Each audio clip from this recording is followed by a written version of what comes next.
नवंबर महीने का आखिरी हफ्ता आ गया है और मार्केट्स चल रही हैं ऑल टाइम हाई के इतनी पास। पिछला हफ्ता तो बहुत ही शानदार गया और फ्राइडे की क्लोजिंग भी बिल्कुल वैसी हुई जैसी कि हमें उम्मीद थी। अब ये हफ्ता कैसे जाने वाला है? क्या निफ्टी 50 इस हफ्ते ऑल टाइम हाई जाने वाली है? क्या ये हफ्ते की क्लोजिंग ऐसी होने वाली है जहां पर आज तक निफ्टी 50 का प्राइस कभी क्लोज नहीं हुआ? क्या सारे बुल्स खुश होने वाले हैं और क्या आखिरकार इंडेक्स के साथ साथ मेरे पोर्टफोलियो स्टॉक्स भी भागने वाले हैं? इन सब बातों के बारे में बात करेंगे, सारे क्वेश्चंस के आंसर दूंगा, साथ में डिस्कस करेंगे 24 नवंबर से शुरू होने वाले इस हफ्ते के अंदर कौन कौन से लेवल हमारे लिए इंपॉर्टेंट हो सकते हैं, स्पेशली इंडेक्सेस के चार्ट पर। तो जल्दी से डिस्क्लेमर पढ़ो, मैं चार्ट्स भी समझाता हूं, निफ्टी 50, बैंक निफ्टी, सेंसेक्स और साथ में आज डिस्कस करेंगे बिटकॉइन को भी। सबसे पहले बात करेंगे निफ्टी 50 के चार्ट की। अब देखिए अगला हफ्ता आने वाला है, नवंबर की क्लोजिंग होने वाली है और सबका मन ये रहेगा कि लास्ट वीक है, मार्केट जो है ऑल टाइम हाई के ऊपर क्लोज कर दे, नवंबर का महीना ऑल टाइम हाई चला जाए। बैंक निफ्टी ऑलरेडी जा चुका है, देखो प्लानिंग तो सबकी यही है और हम लोग खुद बोल रहे थे, अभी लास्ट वाले वीडियो में मैंने आप लोगों को अपडेट किया था, ये वाला दिन तो हमारा बिल्कुल प्लानिंग के हिसाब से चला गया कि मार्केट साइडवेज हो जाए। लेकिन एक चीज अगर आपको याद है मेरी पिछली वीडियो से, मैंने कहा था ज्यादा बढ़िया होगा कि क्लोजिंग जो है वो इस हाई के ऊपर हो जाए, यानी कि 26,100 के ऊपर हो जाए तो ज्यादा मजा आएगा, क्योंकि फिर क्या दिक्कत है कि इसके ऊपर ये फेक आउट भी हो सकता है। और आप जानते हो मार्केट का काम ही यही है कि ऐसा काम करो कि लोग हमेशा फंसे रहे, ऐसे ना फंसे। अभी क्या सीन है देखो, मार्केट वेडनेसडे क्लोजिंग एग्जैक्टली इस गैप को फिल करता है, तो ये जो नीचे की तरफ मूव आया ये इस गैप को फिल करने के लिए हो सकता है, बिल्कुल सही बात है।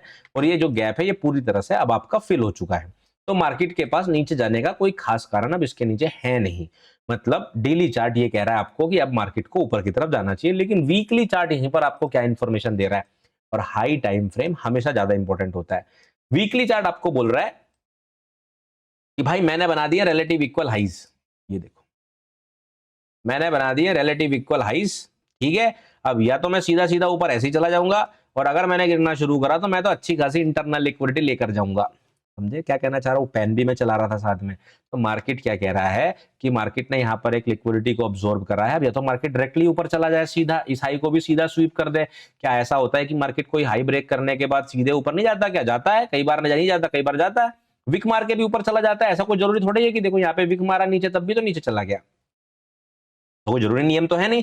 बट अब आपको कोशियस रहना है, कोशियस रहने का मतलब है तैयार रहना है कि क्योंकि सबको उम्मीद है कि मार्केट ऑल टाइम हाई जाए, सब चाहते हैं मार्केट ऑल टाइम हाई यहां से चला जाए, इसलिए हो सकता है कि मार्केट आपको थोड़ा सा धोखा देकर जाए, जाए तो पर धोखा देकर जाए, बस इस धोखे से थोड़ा सा बचना है। और इस चीज का डिसीजन मंडे या ट्यूसडे 2 दिनों के अंदर मेरे हिसाब से हो जाना चाहिए, वहीं पे क्लैरिटी मिल जाएगी। तो डेली चार्ट के हिसाब से अगर हम देखें, अब मार्केट को नीचे आने की जरूरत नहीं है, सीधा यहां से खुले, थोड़ा बहुत घूमे और सीधा ऊपर जाना शुरू कर दे, ये होता है तो मार्केट डायरेक्टली जाएगी। और अगर वीकली चार्ट की माने तो वीकली चार्ट बोल रहा है मैंने कर दिया है फेक आउट, मार्केट थोड़ा सा करेक्शन करके जाए, तो हम दोनों की तैयारी और दोनों के लेवल्स ड्रॉ करके रखेंगे। मंडे ध्यान रखिए, मंडे हमेशा मुश्किल होता है, वीकेंड के बाद कई सारी न्यूज के बाद जो है हम लोग जो है उसको देख रहे होते हैं मार्केट को। तो देखिए अब सिंपल सा लॉजिक ये है कि मार्केट जो है यहां पर ये जो वीकली क्लोजिंग करा हुआ है मार्केट ने, जो ये लो बनाया हुआ है, मार्केट इसके नीचे ना जाए, ये आपका, अब मैं इसको मार्क कर दे रहा हूं फ्राइडे हाई। लेवल वही है लेकिन मैं इसको फ्राइडे हाई के नजरिए से देखना चाहूंगा और 2650 के प्राइस को देखना चाहूंगा कि मार्केट हो सकता है, फ्राइडे लो है, माफ कीजिएगा मैंने एच लिख दिया, फ्राइडे लो, मैं चाहूंगा मार्केट इसके नीचे ना जाए, मंडे को मार्केट फ्लैट या गैप अप ओपन और सीधा ऊपर जाना शुरू करे। तो अगर मार्केट मंडे को फ्लैट या गैप अप ओपन होती है हल्की सी और सीधा ऊपर जाना शुरू करती है, तो हमें क्या हो जाना है, बुलिश, सिंपल सा, और ऑल टाइम हाई की एक्सपेक्टेशन कर लेनी है मंडे या ट्यूसडे में। पहला तरीका। दूसरा चीज क्या हो सकता है, मार्केट ने फेक आउट कर दिया है और अगर मार्केट नीचे आती है, फ्राइडे लो के नीचे रहती है, तो मोर लाइकली मार्केट फिर प्रीवियस वीक लो लेना पसंद करेगा, जो वेडनेसडे का लो था। इससे पहले मार्केट रुकना पसंद बिल्कुल भी नहीं करेगा, क्योंकि बीच में कुछ भी उसके पास ऐसा नहीं है जिस पर रुककर जो है वो कुछ भी हरकत कर सके, वेट कर सके, जी नहीं, कुछ नहीं है उसके पास, वो सीधा 25,856 आना चाहेगा।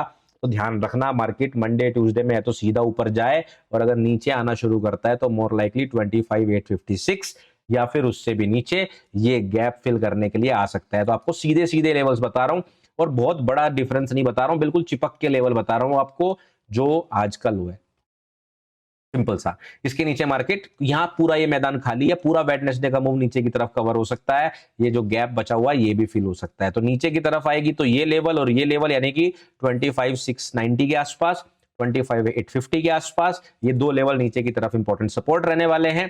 फ्राइडे लो पे हमारी नजर बनी रहेगी 2600, 2650, इसके पास ध्यान रखेंगे। अगर मार्केट यहां से ऊपर रहती है तो फिर हम लोग बुलिश होकर ATH 26,277 या फिर 26,550 को टारगेट करने वाले हैं। तो ये सिंपल से दो प्लान है, इस पे आप नजर बना के रखिए, हफ्ता बड़ा इंपॉर्टेंट है।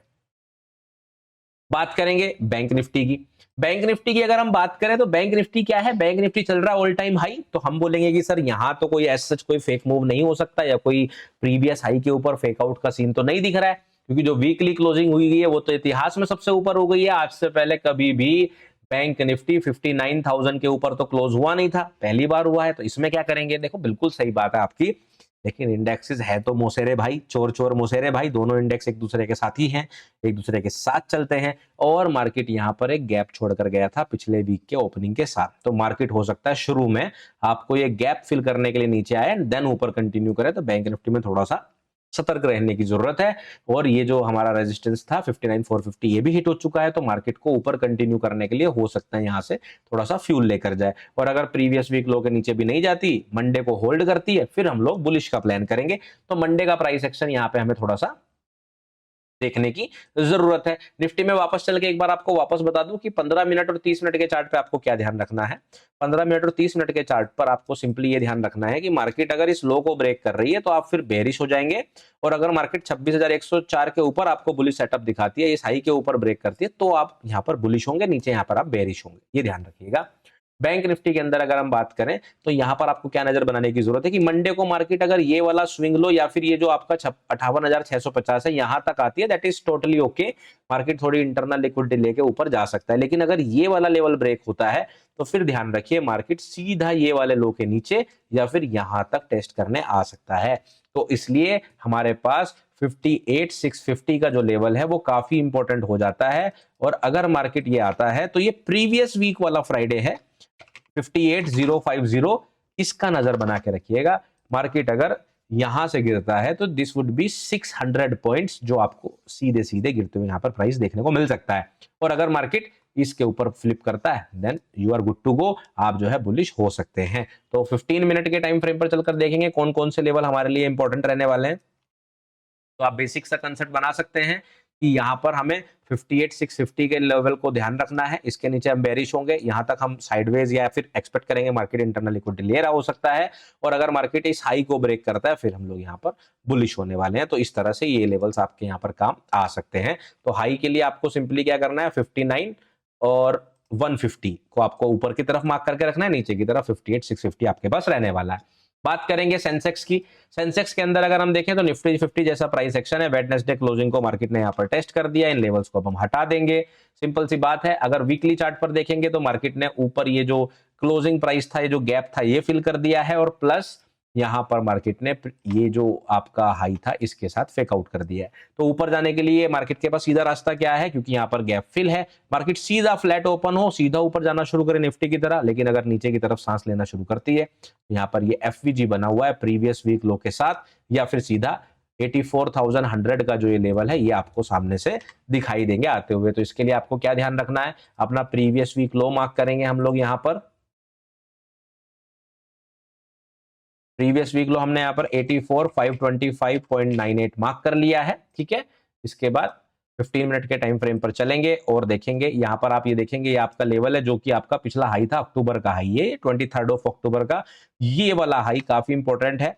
इसको आप इंट्राडे में शॉर्ट सेटअप के लिए यूज कर सकते हैं, लॉन्ग के लिए नहीं करेंगे। मैं आपको इसको सिंपली बता रहा हूं, 85,290 का लेवल है, use it for short setups not for long. मतलब शॉर्ट सेटअप में कैसे यूज करेंगे कि मार्केट अगर यहां से गिर के इस तरह से आके ऐसा सेटअप बनाए तो आपको यहां पे शॉर्ट की एंट्री मिल सकती है। लेकिन अगर इस तरह का सेटअप बनाए तो लॉन्ग अवॉइड करेंगे। लॉन्ग आप 85,571 इसके ऊपर ही देखेंगे इस तरह से। तो लॉन्ग इसके ऊपर है, यहां से शॉर्ट प्लान कर सकते हैं। नीचे की तरफ प्राइस आता है देन वी विल टारगेट 84,525 और 84,800। तो ये सारे लेवल्स आपके लिए रहने वाले इंपॉर्टेंट आने वाले हफ्ते में, और स्पेशली मंडे और ट्यूसडे में दोनों की अपडेट एक साथ आप लोगों को दे रहा हूं मैं। मंडे को भी ऑब्वियसली मैं वीडियो बनाने की कोशिश करूंगा ही, बट आप लोगों को पता होना चाहिए क्या हो सकता है, क्योंकि अगर बड़ा गैप अप या गैप डाउन हुआ उस चीज के लिए आप तैयार रहें।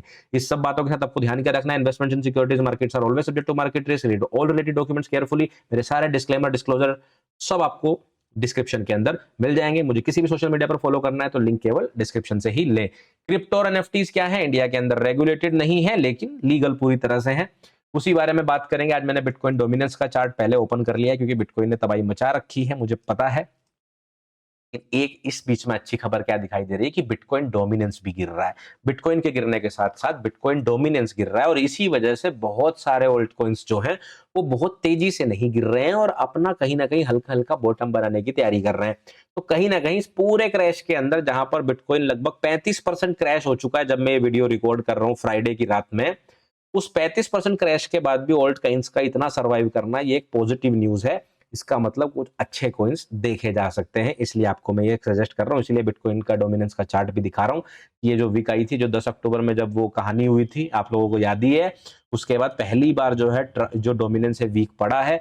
और अगर बिटकॉइन के अंदर ये ड्रॉप थोड़े दिन और जारी रहा या ये डोमिनेंस गिरता रहा तो आपको जो है इस जगह पर अच्छा खासा ओल्ड कॉइन्स के अंदर मोमेंटम देखने को मिल सकता है। तो इसका मतलब ये है आने वाले हफ्ते में आप बिटकॉइन के साथ साथ SOL USDT, BNB USDT, XRP USDT, doge USDT या फिर लिंक यूएसडीटी या फिर ऐसे बहुत सारे ऐसे ओल्ड कॉइन्स जो हाई वॉल्यूम में ट्रेड करते हैं, उन सब के साथ साथ उन सब के अंदर आप जो है अपने ट्रेड सेटअप्स भी देख सकते हैं। और हाँ, अगर आप CoinDCX पर अपना अकाउंट ओपन करके रखे हुए हैं और आप एसआईपी करना पसंद करते हैं तो थोड़ा बहुत छुटकुट अमाउंट से आप एसआईपीज भी देख सकते हैं। लेकिन ध्यान रखिए, क्रिप्टो एक हाईली रिस्की एसेट है। अपने स्व विवेक से फैसला लीजिए, सोच समझकर फैसला लीजिए। बस मैं आपको इशारा कर रहा हूं कि आप लोगों की नजर सिर्फ बिटकॉइन पर नहीं, ओल्ट कॉइन्स की तरफ भी थोड़ी सी होनी चाहिए। अगर ये डोमिनेंस गिरता है, डोमिनेंस का चार्ट ओपन करके रखिएगा। अगर डोमिनेंस वापस से 60% के ऊपर आपको दिखाई देता है, इसका मतलब ये एक फेक मूव है और मार्केट जो है वापस से डोमिनेंस हैवी हो सकता है और ऑल्ट कॉइन्स पर भारी पड़ सकता है। तो ये आपको पता होना चाहिए। साथ में बात करेंगे बिटकॉइन डॉलर का। अब मुझे नहीं पता मैं ये वीडियो सैटरडे में लाइव कर रहा हूँ कि संडे में लाइव कर रहा हूँ, तो हो सकता है कि लेवल्स बदल चुके हों, बट आपको बड़ी पिक्चर जो मैं दिखाना चाह रहा हूं वहां पर आप ये ध्यान रखिए कि मार्केट जो है जब ये नीचे गिरी थी तो हमारे पास यहाँ पर एक इंपॉर्टेंट लेवल था, ये वाला FVG, जो मैंने आप लोगों को 92,000 से लेके 87 के बीच में बताया था। अनफॉर्चुनेटली इतनी ज्यादा फंडामेंटल नेगेटिव न्यूज आई है कि मार्केट ने इसको भी ब्रेक कर दिया है और इसको ब्रेक करने के बाद अब जो है जो एरिया ऑफ लिक्विडिटी दिखाई देता है, जहां पे स्टॉप लॉसेज लगे हो सकते हैं, वो दिखाई देता है 75K के नीचे। तो हो सकता है आने वाले दिनों में अगर डोमिनेंस भी गिरता रहा तो आपको बिटकॉइन इन लेवल्स के नीचे दिखाई दे। तो इसी हिसाब से आप अपनी प्लानिंग और तैयारी कीजिए। अगर मार्केट इस वीक के क्लोज होने से पहले पहले 86, जब संडे क्लोज हो रहा होगा, अगर 86,500 के ऊपर आ जाता है तो चीजें बदल सकती है और अगला हफ्ता बुलिश आपको देखने को मिल सकता है। तो इस लेवल पर थोड़ी नजर बना के रखिए। बिटकॉइन डोमिनेंस के चार्ट पर भी आप नजर बना के रखिए, क्योंकि ये हफ्ता आपके लिए ऑल्ट कॉइन्स के अंदर भी क्रूशियल हो सकता है। इन सारी बातों के साथ आज की वीडियो को करते हैं समाप्त। आई होप आप लोगों को ये वीडियो हेल्प कर रही होंगी। मुझे कमेंट करके बताना बिल्कुल भी मत भूलिए, अपने दोस्तों के साथ शेयर कीजिए। और हाँ, लिंक केवल डिस्क्रिप्शन से लीजिए, चाहे डेल्टा एक्सचेंज का लेना हो, चाहे CoinDCX का लेना हो, चाहे टेलीग्राम का लेना हो, चाहे एक्स का लेना हो, किसी भी चीज को करना है तो लिंक सिर्फ डिस्क्रिप्शन से ही लें। और मेरा रजिस्ट्रेशन नंबर, डिस्क्लेमर सब आपको डिस्क्रिप्शन में मिल ही जाएंगे। अपना ध्यान रखिए, अपने परिवार का ध्यान रखिए, वीकेंड एंजॉय कीजिए। मैं आप लोगों को मिलूंगा नेक्स्ट वीडियो में, तब तक रखिए अपना ध्यान, अपने परिवार का ध्यान। Take care, bye bye.